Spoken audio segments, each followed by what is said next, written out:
नमस्कार दोस्तों, DD red के एक और रिएक्शन वीडियो में आप सभी का स्वागत है। मैं हूं आलोक। तो आज जो वीडियो लेकर आए हैं वो वीडियो है निम्रा अहमद का और इसका टाइटल है India to build world's largest IT hub and science research centre to boost science.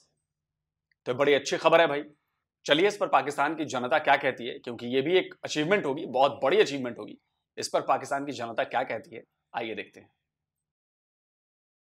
तो टॉपिक ये है कि लखनऊ में भारत का सबसे बड़ा आईटी हब बनने जा रहा है, जिसकी मंजूरी दे दी गई है। 40 एकड़ पर ये आईटी हब फैला हुआ होगा, जिसके 3 सेक्शन होंगे: आईटी पार्क, बिजनेस पार्क और इंटरनेशनल इंक्यूबेशन फैसिलिटी सेंटर। दूसरी तरफ एक और खबर आ रही है कि इंडियन पार्लियामेंट ने मंजूरी दे दी है और भारत में बनने वाला है रिसर्च फंडिंग सेंटर, जो कि हर इंडियन की साइंटिफिक नॉलेज को, साइंस की नॉलेज को बूस्ट करने वाला है और इंडिया को और ज्यादा साइंटिफिक बनाने वाला है और ज्यादा डिजिटल बनाने वाला है। अगर पाकिस्तान की उसके बरक्स बात करते हैं तो पाकिस्तान में तालीम का क्या रुझान है? क्या पाकिस्तानी साइंस को मानने वाले लोग हैं? क्या साइंटिफिक पाकिस्तान है या नहीं है? इन सब सवालों के जवाब हम पाकिस्तानी आवाम से आज जानेंगे। तब तक के लिए मेरे साथ हैं। देखिए, हमारे यहाँ जो तालीम का मेयार है वो 4 जगह पे मुश्तमिल है। थोड़ा सा हम साइड पे आ जाएं क्योंकि गाड़ियाँ आ रही हैं। हमारे जो तालीम का मेयार है वो मुख्तलिफ है। हमारे यहाँ तालीम 4 तबकों में डिवाइड है। इसमें सबसे पहले हमारे यहाँ सरकारी तालीम है, उसके बाद प्राइवेट है, उसके बाद ओ लेवल, ए लेवल है, उसके बाद मदारिस की है। ये 4 तालीमें जो हैं, ये सारी चीज़ें जो हैं ये मुश्तमिल हैं मुख्तलिफ तबक़ात के ऊपर, और हर तबके का अपना एक हिसाब है। अगर आप मदारिस से लेंगे तो मदारिस के अंदर जो निज़ाम है वो मजहबी भी दे रहे हैं और बहुत अच्छी तालीम दे रहे हैं, बुराई कोई नहीं है, लेकिन वो सिर्फ ऐसे लोग पैदा कर रहे हैं कि जो मतलब मुख्तलिफ मसाजिद में जाएंगे और अपने किरदार अदा करेंगे। सेकंड उसके अंदर ये है कि जब सरकारी तालीम है, सरकारी का आपको पता है कि बस बहुत ज़्यादा उसका मेयार नहीं है, सही है, पढ़ते हैं बच्चे, सही है। एक प्राइवेट है जो मतलब आप प्राइवेट बच्चों को अपना स्कूल एजुकेशन में देते हैं, प्राइवेट में ही 4थी आ जाती है ओ लेवल, ए लेवल की। अब उसमें जो स्कूल ओ लेवल, ए लेवल, ACCA, CFA इस तरह के जो प्रोग्राम देते हैं वो बहुत कामयाब हैं। तो अगर आप चाहें तो उसमें से चॉइस कर सकते हैं अपने बजट के हिसाब, अपने बजट के हिसाब से। अब जो आपका क्वेश्चन है कि भाई साइंस की तालीम, तो साइंस तो देखें जिसकी जो पसंद होगी वही लेगा ना। एजुकेशन आईटी के अंदर हमारे यहाँ माजरत के साथ जो सबसे बड़ा नुकसान है वो ये है कि यहाँ सियासत जो है हमारे यहाँ दाखिल हो चुकी है। वरना हमारे जो इस टाइम पाकिस्तान के अंदर, शायद मैं नाम ले लूँ उसका, एग्जिट वाले जो थे वो पाकिस्तान का 65% जो है आईटी को एक्सपोर्ट करते थे, लेकिन उनके साथ क्या हुआ, उनके ऊपर बहुत सारे इल्जाम लगा दिए गए और उस पर पाबंदी लगा दी गई। बिल्कुल सही सर। यहाँ एक सवाल आपके सामने रखना चाहूंगी कि हमारा पड़ोसी मुल्क भारत, वहाँ इंडिया का सबसे बड़ा आईटी हब बनाया जा रहा है लखनऊ में। इसके अलावा उनकी पार्लियामेंट ने मंजूरी दी है कि वहाँ पर एक रिसर्च फंडिंग सेंटर बनाया जाएगा। हर इंडियन की साइंटिफिक नॉलेज को बूस्ट करने के लिए, बढ़ाने के लिए 6 बिलियन रुपए उस पर खर्च कर रहे हैं। वो क्या बोलेंगे सर आप कि उस देश में और इस देश में क्या फर्क है? हाँ, देखिए, मैंने अभी आपसे कहा ना कि मैं एग्जिट वालों का नाम लेता हूँ, और इतफाक से मेरा कुछ लिंक्स भी इस हवाले से नहीं क्योंकि मैं कोई काम करता था, लेकिन मेरे उनके जो शोएब शेख साहब थे तो उनसे 1 to 1 बातचीत हुई थी। तो उसमें मुझे एक बात का अंदाज़ा हुआ जब उन्होंने मुझे कहा कि मैं पाकिस्तान का 65%, और जब उन पर सब ये मामला आए, क्राइसिस आया, तो हमारे किसी भी दूसरे टीवी चैनल की वजह से, तो उसके अंदर एक चीज़ पैदा हो गई थी। वो चीज़ क्या थी? वो चीज़ थी इंडियन जो गवर्नमेंट है उसने पाकिस्तान को डिग्रेड करने के लिए ये सारा कुछ क्रिएट किया और हम उसके गुलाम बनते चले गए और आईटी के अंदर आप पीछे हटते चले गए। हमारा इंडिया हमें डिग्रेड क्यों करेगा? क्या हम इंडिया के कंपटीशन पर थे? अल्हम्दुलिल्लाह हम कंपटीशन पे थे। हम किस सेक्टर में उनका मुकाबला करते हैं? हम उस सेक्टर की बात नहीं कर रहे, हम अभी पीछे चले गए, इंडिया से बहुत पीछे चले गए। हम उनसे आगे थे या उनके मुकाबले हम पर थे? उनसे थोड़ा सा पीछे थे। कितना पीछे थे? 70% हमारी इकोनॉमी कहाँ थी और उनकी कहाँ थी? देखिए, इकोनॉमी से मामला नहीं है। मेरी जो यूथ है वो 60-75%, और अल्हम्दुलिल्लाह अच्छी पढ़ी लिखी, ऐसी नहीं है कि बिल्कुल जाहिल है, लेकिन वहां पर ऐसा नहीं था। उन्होंने उस चीज को करा और आगे निकल गए और वहां मुकम्मल तौर पे एजुकेशन शुरू हो। कौन सी दुनिया में है सर आप? कहां से ये सारी चंडू खाने की खबरें आपके पास आती हैं? कहां से आप बोल रहे हैं? किस बिना पर बोल रहे हैं? कोई डेटा दीजिए, कोई रेफरेंस दीजिए, कोई सबूत बताइए। अरे सर, हमारे यहां आईआईटी तब खोली गई थी, आपको याद है? जब आपने आईटी का नाम भी नहीं सुना था, आईआईटी तब खोली गई थी हमारे यहां। और आज भी आपके यहां आईआईटी के बराबर का एक भी इंस्टीट्यूट नहीं है। और आप कह रहे हैं कि आप हमारे आसपास भी थे। आप 1947 में भी हमारे आसपास नहीं थे सर। बाकी तो छोड़ दीजिए।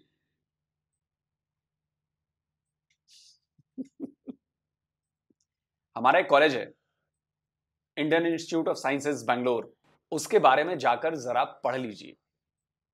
इंडिया का टॉप मोस्ट कॉलेज है। और वहां पर एडमिशन के लिए ना एड़ियां घिस जाती हैं।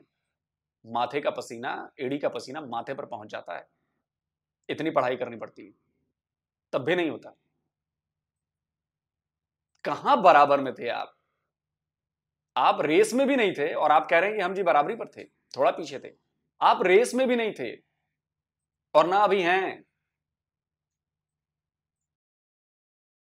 इंडिया को सिर्फ पाकिस्तान को ही डिग्रेड करना रह गया, बाकी दूसरे ममालिक को वो क्यों डिग्रेड नहीं करता? सिर्फ एक पाकिस्तानी की जो अभी हम लोग इतने सालों से उनके कंपटीशन में भी नहीं आए। देखिए, हम उसके कंपटीशन में अभी तक नहीं आए और अब तो बिल्कुल बहुत पीछे हैं।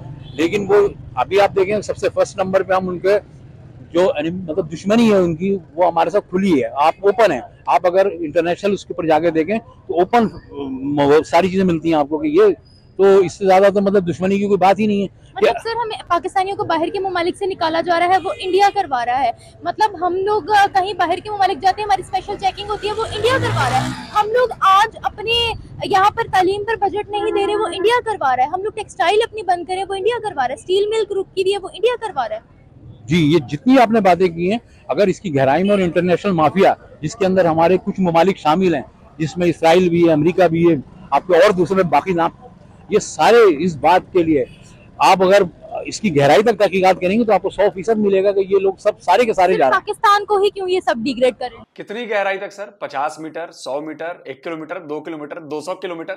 कितनी गहराई तक जाना है? कैसी आप जाहिलों वाली बातें कर रहे हैं? आपके लॉजिक कितने बकवास हैं, कितनी इलॉजिकल बात कर रहे हैं आप। निम्रा ने जो काउंटर किया, आपके पास उसका जवाब नहीं है। फैक्ट बताइए। आपके यहां टेक्सटाइल मिल्स आपकी बिजली की कमी से बंद हो गई, उसमें इंडिया का हाथ है, इजराइल का हाथ है। आपके यहां एजुकेशन सिस्टम अच्छा नहीं है, उसके पीछे इंडिया और इजराइल का हाथ है। अब इसे सुनकर हंसी नहीं आएगी तो और क्या आएगी? आप पढ़े लिखे बुजुर्ग टाइप के आदमी हैं और आप ऐसी बातें करेंगे। जाहिर सी बात है कि आप ऐसी बातें घरों में कर रहे होंगे, आपके जो पोते पोती होंगे वो ये बातें सुनते होंगे, अपने बच्चों को यही बातें आपने बताई होंगी। इस झूठ को वो सच मान लेंगे। आने वाली पीढ़ी को भी आप तबाह कर रहे हो, उनको भी गलत नॉलेज दे रहे हो आप, उनको भी नफरत सिखा रहे हो आप। इन सबके पीछे इंडिया है। आपके यहां किसी दिन आपके थाली में ना दाल नहीं आएगी तो आप कहोगे इसके पीछे भी इंडिया है, दाल गायब कर दी उसने मेरी थाली से। कुछ भी बोलने से पहले आप लोग सोचते नहीं है कि आप लोग बोल क्या रहे हैं। अमूमन पाकिस्तानियों के साथ मैंने ये दिक्कत देखी, कुछ भी बोल दो, जो मन में है वो बोल दो।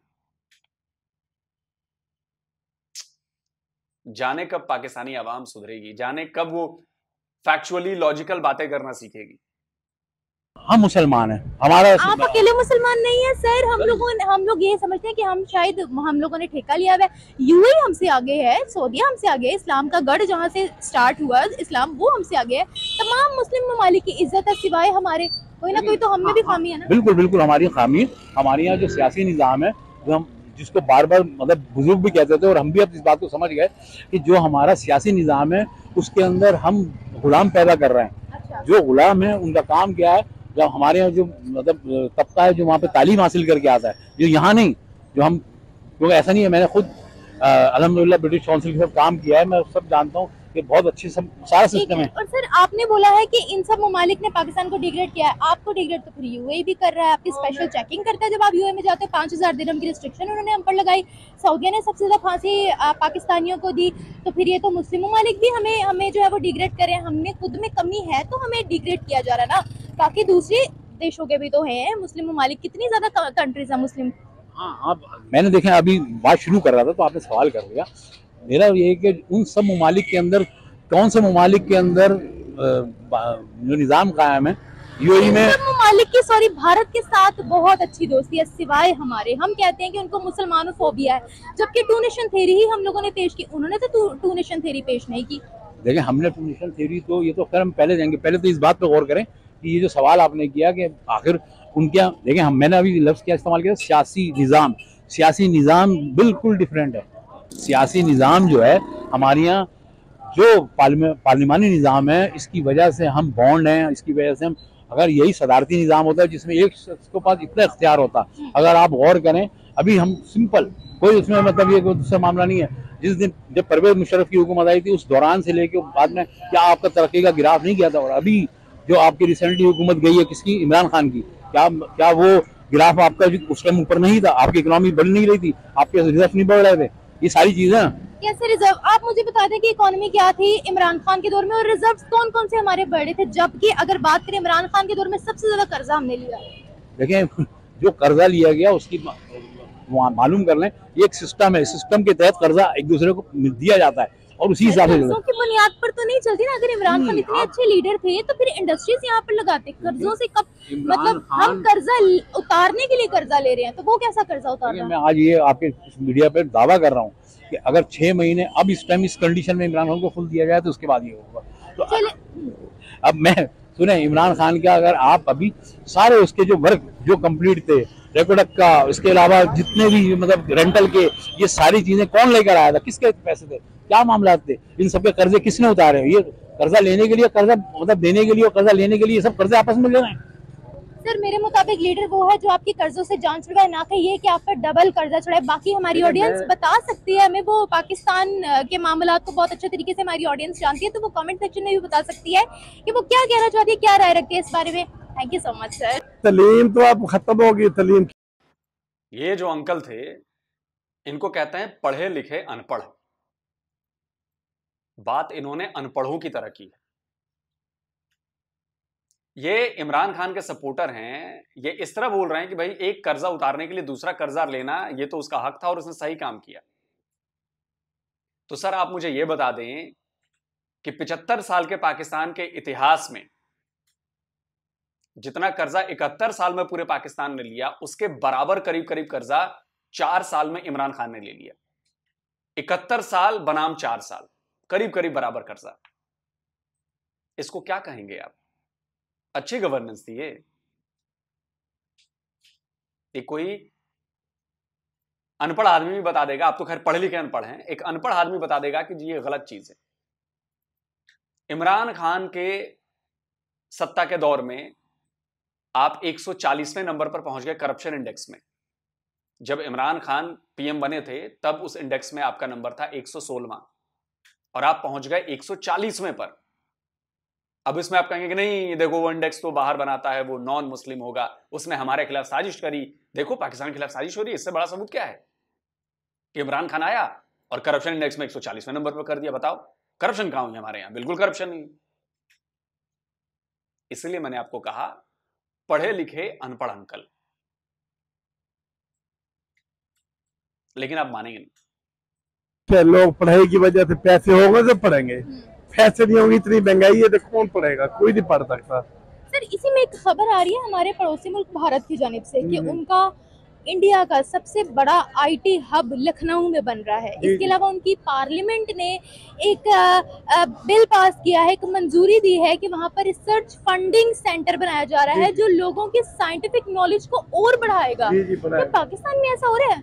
पाकिस्तान में तो हुकूमतें खत्म है, क्या करेंगे? जो लूट के चले गए वो कहते हैं हमारे पास होंगी तो हम इलेक्शन पे जाएंगे, ये तो बड़ी दूर की बात है, ये करे अभी। भारत के बारे में क्या कहेंगे? भारत तो कर सकता है जी, उनके पास इतने सूबे हैं, हर चीज कर सकता है वो भारत। सर भारत के पास इतने ज्यादा सूबे हैं, उन सूबों को संभालना भी तो बहुत मुश्किल है ना। वो कर रहे हैं, हमारे पाकिस्तान वाले नहीं कर रहे, कहते इमरान खान को ढक्कोबाजी तरफ पर में करे, बस वो ढक्का पे बात इस काम से। और निगरान हुकूमत है, ये दुआ करो हाली इलेक्शन ही नहीं होते 5 साल तो तलीम का कह रहे हो, लोगों को पैसे होंगे तो पढ़ेंगे लोग। बड़ी मेहरबानी ma'am, thank you sir. So viewers, ये थी हमारी आज की वीडियो। हमें पाकिस्तानी अवाम ने बताया कि पाकिस्तान में साइंस का, आईटी हब का, आईटी सेंटर्स का और तालीम का कितना मयार है यहाँ पर। और पाकिस्तानियों की बात कीजिए तो पाकिस्तानियों का नॉलेज कहाँ तक महदूद है, ये पाकिस्तानियों की थॉट्स क्या है अबाउट एजुकेशन, और इसका डिफरेंस इंडिया के साथ किया गया। तो आप क्लियरली इस वीडियो को देख सकते हैं, और आपने जो भी सवाल पूछना हो या आपकी जो भी राय हो आप कमेंट बॉक्स में बता सकते हैं। इसी के साथ साथ आपसे इजाज़त चाहूँगी, फिर मिलेंगे एक नई वीडियो के साथ। तब तक के लिए खुदा हाफिज़। चलिए दोस्तों, वीडियो खत्म हो गया और आपने बातें सुन ली। जो वो नीले कुर्ते वाले जो अंकल थे, वो बड़ी जबरदस्त बातें उन्होंने की। देखिए, भारत और पाकिस्तान में बेसिक तौर पर जो एजुकेशन का में फर्क रहा है ना, वो यही फर्क रहा है। हमने शुरू से एजुकेशन पर ध्यान दिया है। और ये बात सिर्फ न्यू इंडिया की नहीं है कि मतलब मैं अगर आजादी के बाद की इंडिया की बात करूं तो ये बात नहीं है। एजुकेशन हमारे यहाँ आजादी के पहले ये सनातन धर्म का हिस्सा है। शिक्षा शुरू से, आज से नहीं है, शिक्षा पर जोर सनातन धर्म में चला आ रहा है। पढ़ाना जरूरी है। अगर मैं आजादी के बाद वाले पे भी बात करूं तो आप देखिए आईआईटीज बनाए गए। क्यों बनाए गए? आज उन आईआईटीज का फायदा हमें मिल रहा है ना, कि आज हम दुनिया में टॉप मोस्ट आईटी के एक्सपोर्टर हैं। उससे हमें आमदनी हो रही है। हमने कॉलेजेस बनाए, हमने यूनिवर्सिटीज बनाई, हम लगातार बना रहे हैं। और जब इतिहास की बात छिड़ी ही है तो हम नालंदा और विक्रमशिला यूनिवर्सिटी को कैसे भूल सकते हैं? इसका जिक्र मैंने इसलिए किया कि आप समझें कि हमारा जो सिविलाइजेशन है वहां पर पढ़ाई को कितनी अहमियत दी जाती है और आज से नहीं दी जा रही। नालंदा यूनिवर्सिटी पर जब बख्तियार खिलजी ने अटैक किया और वहां की लाइब्रेरी में आग लगाया, वहां पर 90 लाख किताबें थी उस वक्त। 90 लाख। 3 महीने तक वो लाइब्रेरी जलती रही थी, इतनी किताबें थी उसमें। विक्रमशिला, उसको भी बख्तियार खिलजी ने उसकी लाइब्रेरी भी जलाई। वहां भी लाखों किताबें थी, उसकी लाइब्रेरी भी जला दी। तो जो इस्लामिक इन्वेडर्स थे उनको तो सबसे ज्यादा चिढ़ थी कि ये इतने एजुकेटेड कैसे हैं, क्योंकि वो तो खुद अनपढ़ होते थे। मार काट करनी है, इस पर कब्जा उस पर कब्जा, पढ़ने लिखने से तो उनका मतलब था नहीं। जब उन्होंने देखा तो उन्होंने सोचा कि सबसे पहले तो इनकी जो ज्ञान का स्रोत है वही खत्म करो, लाइब्रेरियां जला दो, जहां पर किताबें हैं उनको जला दो। और बख्तियार खिलजी ने वही किया। लेकिन तब भी वह हमारे एजुकेशन सिस्टम को नष्ट नहीं कर पाया। ठीक है, बीच में कमजोरियां आई, कई चीजें दिक्कतें हुई हैं, अब वो चीजें धीरे धीरे रिवाइव हो रही है। और आज हमने एजुकेशन सिस्टम पर शुरू से जोर दिया है, तभी तो आज हम दुनिया भर में भारत की एजुकेशन पॉलिसी और एजुकेशन का डंका बज रहा है। बड़ी बड़ी जो कंपनियां हैं वहां पर भारतीय सीईओ हैं, उन कंपनीज को भारतीय चला रहे हैं। क्यों चला रहे हैं? उनमें काबिलियत है तब चला रहे हैं ना। उनके पास आइडियाज हैं, इनोवेशन है, नए नए प्रोडक्ट लॉन्च कर रहे हैं। वो क्यों कर रहे हैं? क्योंकि इतनी कैपेबिलिटी है उनमें, इतने काबिल हैं वो। और वो काबिल इंडियन एजुकेशन सिस्टम से बने हैं। मैं ये नहीं कहता कि 100% अच्छा है हमारा एजुकेशन सिस्टम, लेकिन रिजल्ट्स हमें दिख रहे हैं और हम उसमें लगातार सुधार कर रहे हैं। लगातार सुधार होते आए हैं और अभी भी हो रहे हैं, इसलिए हम आगे हैं। और ये जो देखिए, अब अगला सुधार ये है ना, अगर साइंस रिसर्च फाउंडेशन बनाई जा रही है या सबसे बड़ा आईटी हब बनाया जा रहा है, तो जाहिर सी बात है कि यह हमारे एजुकेशन में, बच्चों को ग्रो करने में, उनको ग्रूम करने में उनके लिए बहुत अच्छा साबित होगा। उनको इससे बहुत हेल्प मिलेगी और इसका फायदा आने वाली जनरेशंस उठाएंगी। जैसे आईआईटी उस वक्त खोली गई तो हमने इंजीनियरिंग में बहुत आगे बढ़े ना हम। आज हमारे इंजीनियर्स का भी बड़ा जलवा है भाई पूरी दुनिया में। आईआईएम खोले तो आज बिजनेस मैनेजमेंट पढ़ के दुनिया पर राज कर रहे हैं लोग वहां से। तो ये हमारा विजन है। पाकिस्तान का विजन ये कभी नहीं रहा। पाकिस्तान का विजन है रियासत मदीना बनाना, जो 1400 साल पहले जैसी रियासत थी। हम टाइम में आगे जा रहे हैं, आप टाइम में पीछे जाने की कोशिश कर रहे हैं। ये फर्क है। जल्दी मिलता हूं एक और नए वीडियो के साथ। नमस्कार, जय हिंद।